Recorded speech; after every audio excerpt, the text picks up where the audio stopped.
भगवान शिव का पूजन महाशिवरात्रि वाले दिन कैसे करें?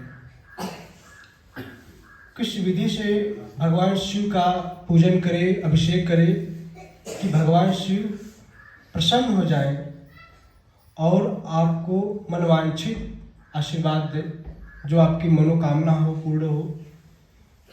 ये महापर्व जो है महाशिवरात्रि का, ये कोई छोटा मोटा दिन नहीं होता है महाशिवरात्रि वाला। उस दिन भगवान शिव का अभिषेक करें, गन्ने का रस शुद्ध देसी गाय के दूध में मिलाकर भगवान शिव का अभिषेक कर रहे हैं। इससे आपके घर में दरिद्रता नहीं होता है, आपके घर में धन या धान्य बढ़ता है, आपके घर में धन की कमी नहीं होती है, ऐसा शास्त्र में लिखा हुआ है।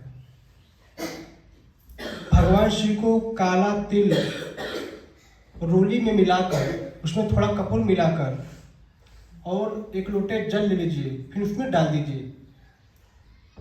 ध्यान रहे वो जो काला तिल है उसको पीसना नहीं है, साबुत ही रहे।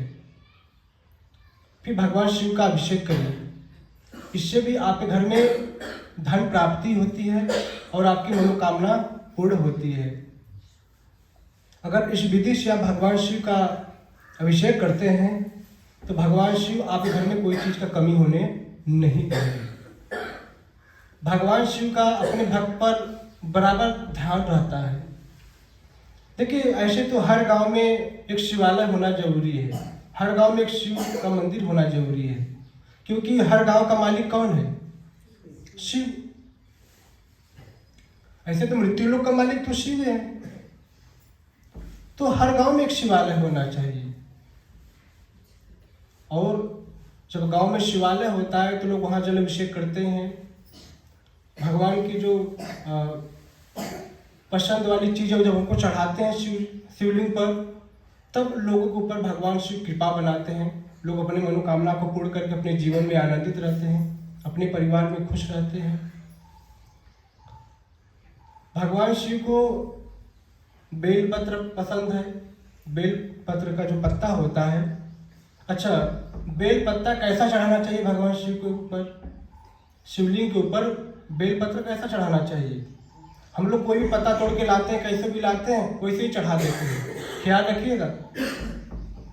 जैसे आपको भोजन जितने भी लोग होंगे सबका अलग अलग भाव होगा ना, कि हमको ये भोजन पसंद है, आपको किस तरह का भोजन पसंद है, कैसा बना होना चाहिए, कैसा पसंद है। तो अगर वैसा चीज आपके सामने आता है तो आप बहुत भाव से इसको खाते हो, है कि नहीं? तो भगवान शिव का जो पसंद वाली चीज है बेलपत्र, और चीजें मैं बताऊंगा आपको। तो बेलपत्र कैसे चढ़ाना चाहिए?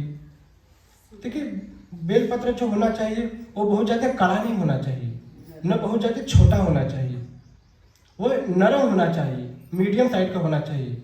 और जो बेलपत्र होता है उसका पत्तियाँ टूटी फूटी नहीं होना चाहिए, साबुत होना चाहिए, लेकिन मतलब कहने का मतलब अच्छा होना चाहिए। हाँ, किसी प्रकार से उसमें छेद न हो, टूटा न हो, ऐसा बेलपत्र भगवान शिव के शिवलिंग पर चढ़ाया जाता है।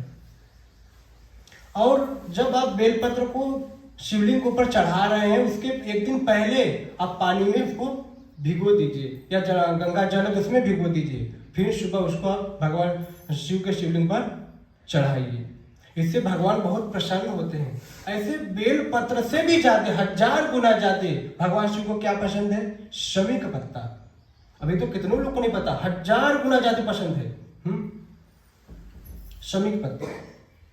अगर आप शमी के पत्ते को भगवान शिव के शिवलिंग पर चढ़ाते हो तो इससे भगवान शिव बहुत प्रसन्न होते हैं, बहुत प्रसन्न होते हैं, तत्काल आपको लाभ देते हैं। हाँ, ऐसा शास्त्र में लिखा हुआ है। लेकिन महाशिवरात्रि पर्व आता है, हम लोग ध्यान ही नहीं देते हैं, बस लोग एक परंपरा निभाते हैं। एक लोटा जल लेंगे, उसमें थोड़ा सा जो भी आवश्यकता वाली चीज़ है उसमें डाल कर जाकर कोल्हू गया कोई जगह गिरा के चले आएंगे, मैंने काम कर दिया। भाई, इससे काम नहीं चलने वाला है।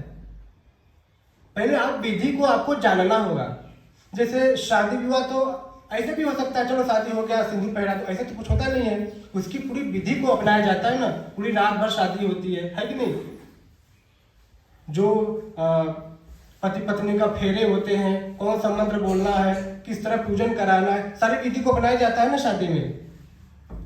आप विधि को नहीं अपना रहे हो कि भगवान शिव कैसे प्रसन्न होंगे, जल चढ़ाने की क्या विधि है, भगवान को क्या पसंद है, आप कुछ नहीं जानते, जो भी उल्टा सीधा भगवान को चढ़ा दिए। अगर आपकी मन पसंद की चीजें जब आपके पास आता है तो आपको बड़ा अच्छा लगता है कि नहीं?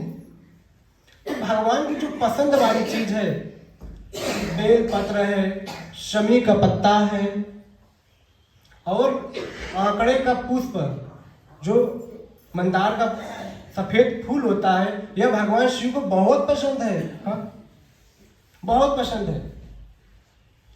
तो आंकड़े का पुष्प चढ़ाइए भगवान शिव जी को, यह भी भगवान शिव को बहुत पसंद है। और बेर चढ़ाइए। कैसा बेर चढ़ाना चाहिए? देसी जो झाड़ वाली बेर नहीं होती छोटी छोटी, वो बहुत पसंद है भगवान शिव को। हाँ, वो बेर चढ़ाना चाहिए। आजकल तो मार्केट में बहुत बड़े बड़े बेर आ गए हैं, क्योंकि शास्त्र कह रहा है कि जो झाड़ वाली बेर है, जो गांव में होती है छोटे छोटे, वो बहुत पसंद है, उसको चढ़ाइए। बात समझ में आ रही है? इससे शिव जी आपकी मनोकामना को पूर्ण कर देते हैं। आप साल भर में जितने भी व्रत और उपवास करते हो, मात्र महाशिवरात्रि वाले दिन उपवास रहिए और रात्रि जागरण करिए और रात भर भगवान शिव का आराधना करिए। आपको साल भर में जो जितना भी आप व्रत उपवास करते हो, एक ही दिन में सारा फल मिल जाएगा। हाँ, एक ही दिन में, ऐसा शास्त्र कहता है। अरे कोई झूठ फूट की बात नहीं है, वास्तविक बात बता रहा हूं, यही सत्य है। लेकिन इस चीज को तो आप अपनाओगे नहीं, आपको कठिन लगता है। देखिए, आप खेत में बीज बो देते हो तो इसका मतलब नहीं कि तुरंत उसमें अनाज निकल जाएगा। उसमें कितना देखभाल करना होता है, कितना श्रम करते हो, तभी तो उसमें से अनाज निकालते हो। तो भगवान का भी आशीर्वाद प्राप्त करने के लिए हमको उतना मेहनत तो करना पड़ेगा ना। आप सोच रहे हो कि एकदम सोए रहे, कुछ कर रहे हैं ना, बस भगवान कृपा बनाते, ऐसा कहाँ संभव है? प्यास लगी तो पानी पिएंगे तब तृप्ति मिलेगी। मात्र पानी को देखने से आपका प्यास बुझने वाला नहीं है। जब भगवान के सानिध्य में बैठकर, शिवलिंग के सानिध्य में बैठकर हम आराधना पूजा हृदय से, पवित्र मन से जब भगवान का पूजन करेंगे तो भगवान कृपा बनाते हैं। मात्र कहने से काम नहीं चलेगा। हम जा रहे हैं भगवान को पूजा करने के लिए। जिस दिन व्रत रहा जाता है, मैं कई बार चर्चा किया हूं कि जिस दिन व्रत रहा जाता है, उपवास रहा जाता है, उस दिन किसी को फिजूल बातें नहीं बोलना चाहिए। मन में कोई उल्टा सीधा भाव नहीं रखना चाहिए। आप व्रत हो, किसी के बारे में गलत सोच लिए, किसी से झगड़ा कर लिए, किसी के अनहित के बारे में सोच रहे हो, तो उस व्रत का 1% कोई मतलब नहीं होता है। ऐसा शास्त्र कहता है, जान लीजिए। गलतियां कर रहे होंगे तो सुधार लीजिए। हाँ, हम दिन भर पटपटा रहे हैं खाए पिए बिना, और फिर ज्ञान तो है नहीं, किसी को भी उल्टा सीधा बोल रहे हैं, तो उसका कोई मतलब नहीं होता व्रत का। तपस्या, देखो व्रत का उपवास मतलब तपस्या। उस दिन हम तपस्या कर रहे हैं। कौन सा तपस्या? कहाँ तपस्या? जब कुल तो तपस्या बेकार कर दिए। तो जब हम अपने मन को एकाग्र करते हैं, प्रभु में लगाते हैं, मन को अपने पकड़ के रखते हैं, यही तो तपस्या है। हम पूरा दिन भगवान में ही लगे रहे, कोई मन में भाव ना आने दिए, कोई बाहरी मन में विचार नहीं आने दिए, तो उसका जो साधना का फल है ना, भगवान तत्काल दे देते हैं आपको। तत्काल फल क्यों नहीं मिल पाता है? क्योंकि हम खुद ही पाखंड, हमारा मन पाखंडी है। इधर भगवान को भी पकड़े हैं, इधर संसार को भी पकड़े हैं, दोनों को पकड़े हैं। यार राम राम भी कर रहे हैं, इधर किसी को बिगाड़ने के बारे में सोच रहे हैं। कृपा होगी? सच्चाई बताओ, कृपा होगी? नहीं होगी। भगवान, जब भगवान को हम पवित्र मन से, हृदय से पुकारते हैं ना, भगवान साक्षात दर्शन दे देंगे आपको। सच्ची बता रहा हूं। हाँ, हमेशा भगवान का लोग दोष देते हैं, भगवान मेरे साथ ऐसे की, मेरी लड़की का ब्याह नहीं हो रहा, शादी नहीं हो रहा, भगवान मेरे साथ कर रहे हैं, मेरे घर में ऐसा हो गया, भगवान। अरे भगवान के क्यों घसीटते हो? भगवान बेचारे क्या किए हैं? बुरा कर्म तुम करो, अब दोष दो भगवान का। भगवान तो कह रहे हैं हमारे अनुकूल चलो। देखो, न तर गए तो बताना, पाप न कट गए तो बताना, मन शांत न हुआ तो बताना, कभी उनके अनुकूल चलने का प्रयास करते हैं? नहीं करते हैं ना। जब हम भगवान के अनुकूल चलते हैं, जैसे जैसे भगवान चलते हैं वैसे वैसे जब हम चलेंगे तब अपना भी जीवन क्या होता है, हाँ, बहुत अच्छा हो। देखिए, जब माता पिता के अनुकूल बेटवा चलता है, बात समझ रहे हैं, जब पुत्र पिता के अनुकूल चलता है तो पिता पुत्र की सारी बातें मानता है, माता नहीं मानता है। जब पुत्र विपरीत चले तो मानोगे? वो लोग तुम एक बात नहीं सुनते हो, आप पता नहीं कहां से ढकोसला करने के लिए चले आओगे, ऐसे ही कहोगे ना, तुम्हारा काम नहीं करेंगे हम। तो जब हम भगवान के अनुकूल चलेंगे तब हमारे आपके जीवन में भगवान खुशी में भर देंगे, हाँ, परिवार में आनंद भर देते हैं जब प्रभु के अनुकूल रहोगे तब। यह मात्र सुनने सुनाने से काम नहीं चलेगा, इसको करिए। जब करेंगे तभी जीवन में आनंद आएगा, हाँ।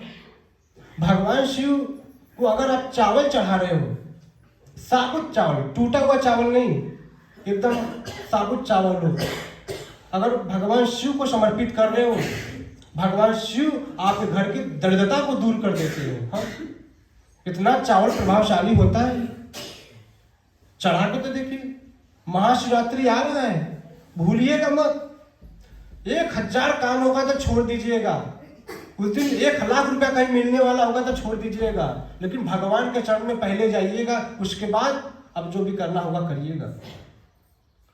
क्योंकि यह महाशिवरात्रि का दिन रोज रोज नहीं आता है, यह कभी कभी आता है। कम से कम इस दिन आप लाभ उठाइए, भगवान शिव का पूजन पाठ करके उनका कृपा पाइए, तब देखिए आपके जीवन में कितना बदलाव आता है, हाँ। आप मात्र ये मत सोचो कि शिवलिंग है, पत्थर है, नहीं, उसमें एक शक्ति है। देखिए, मन जिस भाव से देखोगे जिस चीज को ना, वो वैसे ही ऊर्जा उसमें काम करती है, सीधी सीधी बात है, हाँ। अगर भगवान भी सामने खड़े हो, हमको नहीं स्वीकारे तो अलग बात है। तो एक विश्वास होती है, एक श्रद्धा होती है, भगवान के प्रति समर्पण होता है। आई जब हम भगवान के प्रति समर्पण होते हैं ना, विश्वास और श्रद्धा के साथ, तो वो भगवान की जो शक्ति है वो आपके अंदर धारण हो जाती है, वो ऊर्जा आपके अंदर प्रवेश कर जाती है। आपके मन में जो मैल होता है ना, वो मैल कटने लगता है, वो मैल नष्ट होने लगता है जब भगवान का स्मरण करेंगे तब। ऐसे जब मन में बहुत ज्यादा द्वेष आ जाए, विकार आ जाए, गंदगी आ जाए, तब भगवान के नाम की जो पावर अंदर तक धारण करोगे ना, तब वो जो गंदगी है वो कटेगी, वो नष्ट होगी। आजकल देखिए ना, लोग कितने पीड़ा में हैं, कितने कष्ट में हैं। हर व्यक्ति कष्ट में है, पीड़ा में है, दुख का रोना रो रहा है। क्यों? क्योंकि शास्त्र से विमुख हो रहा है, शास्त्र से दूर हो रहा है, भगवान से दूर हो रहा है। जो भगवान से विमुख हो उसका जीवन दुर्गति की तरफ जाता है, उसका जीवन बहुत कष्ट में होता है। इसलिए भगवान से विमुख नहीं होना चाहिए, भगवान से दूर नहीं होना चाहिए।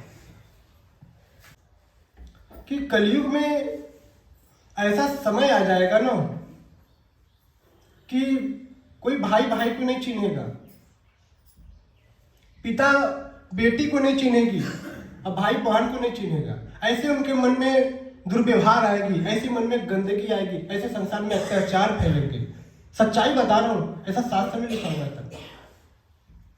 आने वाले 2025, 26, 27 में देखो ना, 24 चल रहा है, ये जो धर्म के नाम पर इस समाज में तरह तरह के विखंडन है, ये बहुत तेजी से चलेगी, ऐसा शास्त्र कहता है।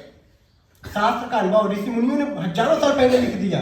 मैं उस बात को रख रहा हूं आपके सामने। जैसे जैसे समय बीतेगा ना, वैसे वैसे हर व्यक्ति के अंदर शैतानी हरकत होगी।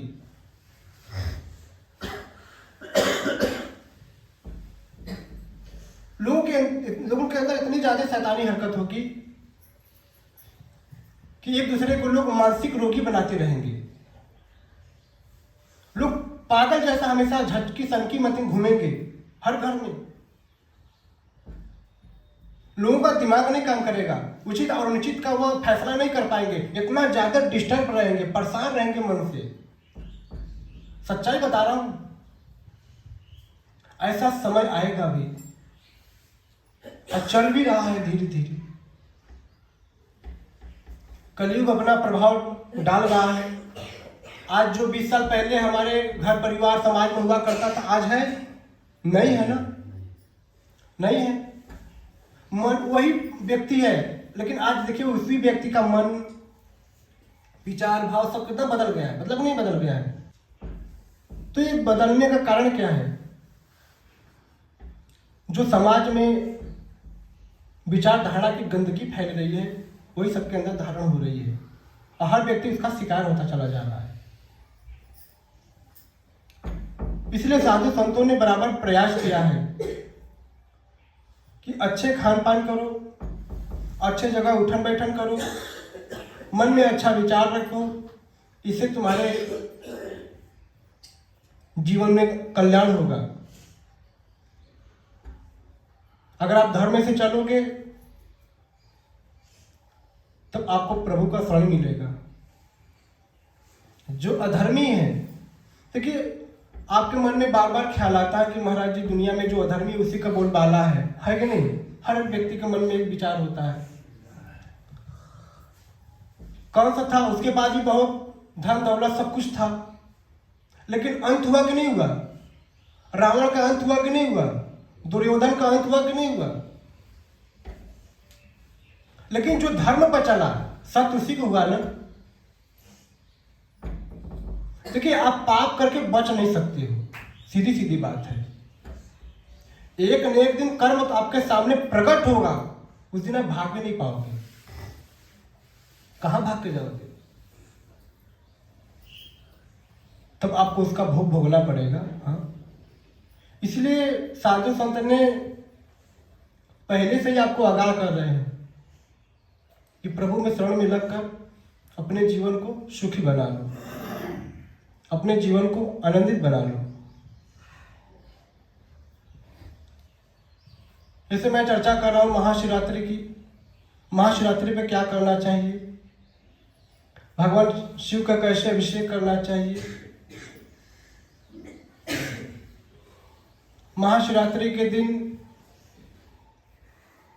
अगर आप धतूरा चढ़ाते हो भगवान शिव के शिवलिंग के ऊपर, इससे भी भगवान शिव बहुत प्रसन्न होते हैं। कितने लोग कहते हैं कि महाराज जी भगवान शिव भांग खाते थे, धतूरा का पान करते थे, तो हम लोग भी भांग खा रहे हैं। देखिए ना, लोग फोटो में भगवान को भांग खाते हुए दर्शा दिए हैं। भगवान कोई नशेड़ी थोड़ी नहीं थे कि भगवान भांग खाएंगे। कहाँ लिखा है बताओ? भगवान को आगे करके अब पीछे मजा ले रहे हैं लोग। महाशिवरात्रि पर्व आएगा तो लोग भांग पीसेंगे, दारू पिएंगे, क्या क्या नशा करते हैं। तो भगवान शिव धतूरा और भांग कब लिए थे? जब वो हलाहल विष को पिए थे, तब उनको जब कंठ में रोके तो उस गर्मी को खत्म करने के लिए उन्होंने भांग और धतूरे का सेवन किए थे। तब इसका यह मतलब नहीं कि आप भांग खाने लगो, तो आप भी विष पियो ना। आप बर्दाश्त कर पाओगे विष? भगवान शिव पिए थे तो मैं भी मस्त हूँ, ऐसा सब पाखंड करते हैं लोग। भगवान के नाम पर ये समाज में गंदगी लोग फैला रहे हैं। हाँ, बड़ा दुख होता है लोगों को सुन की बातें, सब चीजें। एक बात और जान लीजिए, कितने लोग क्या करते हैं कि गाय के दूध शुद्ध ले जाकर भगवान शिवलिंग के ऊपर चढ़ा देते हैं। जब भी आप शिवलिंग के ऊपर दूध चढ़ाइए, इसमें पानी मिला लीजिए, इतना ख्याल रखिएगा। पानी मिलाकर ही शिवलिंग के ऊपर अभिषेक किया जाता है, इस चीज का आप ख्याल रखिए। महाशिवरात्रि वाले दिन शिवलिंग के पास दीपक लगाओ, 2 दीपक लेके जाओ। एक दीपक जला दो, फिर जो दीपक जलाए हो उसी दीपक से जो एक और दीपक उसको जला दो, और वो दीपक लेके आओ घर में, अपने घर के दाहिने की तरफ चौखट पर रख दीजिए। अगर मेन द्वारी नहीं होगा तो जिस घर में जब रहते हैं उस घर के बगल में आप चाहे अंदर अगर आपको दिक्कत हो रही है कि हमारे घर में 4 परिवार हैं, लोग होते हैं ना तरह तरह के लोग सोचने वाले, तो अपने घर के अंदर दाहिनी साइड की तरफ रख दो। बात समझ में गए? शाम को ही धराना होता है ना माता जी, शाम के समय करना होता है उपाय। ये बड़ा कारगर उपाय है। देखिए जो जोत हम जलाते हैं ना, दीपक, जब हम दीपक को जलाते हैं, दीपक में भगवान का स्वरूप दिखना चाहिए। जिस भगवान के सामने आप दीपक को लगा रहे हो उसमें उस भगवान का स्वरूप दिखना चाहिए। कभी भी आप मंदिर में जाओ तो दीपक जरूर लगाओ, मैं तो यही कहूँगा। हाँ, नहीं है तो मानसिक दीपक जलाओ, तुम्हें दीपक जला दिया उस भाव से। देखिए शास्त्र में हर विधि है, मानसिक दीपक जलाना, मानसिक पुष्प चढ़ाना, अगर आपके पास उपलब्ध है तो चढ़ा दे, मानसिक चढ़ा दीजिए, नहीं है तो इससे भी भगवान शिव बहुत प्रसन्न होते हैं,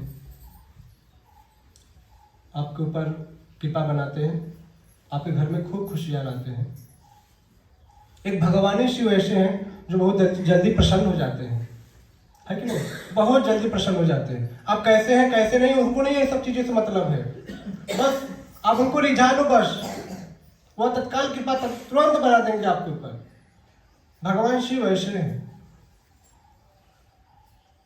तो अगर आप रात्रि को जागरण न कर पाए तो गौधूली के बाद, मतलब जब सायंकाल हो रहा है, जब सूर्यास्त हो गया है, तो उस समय आप मंदिर में न जा सके तो अपने घर में ही भगवान शिव का स्मरण करके एक दीपक जला दीजिए।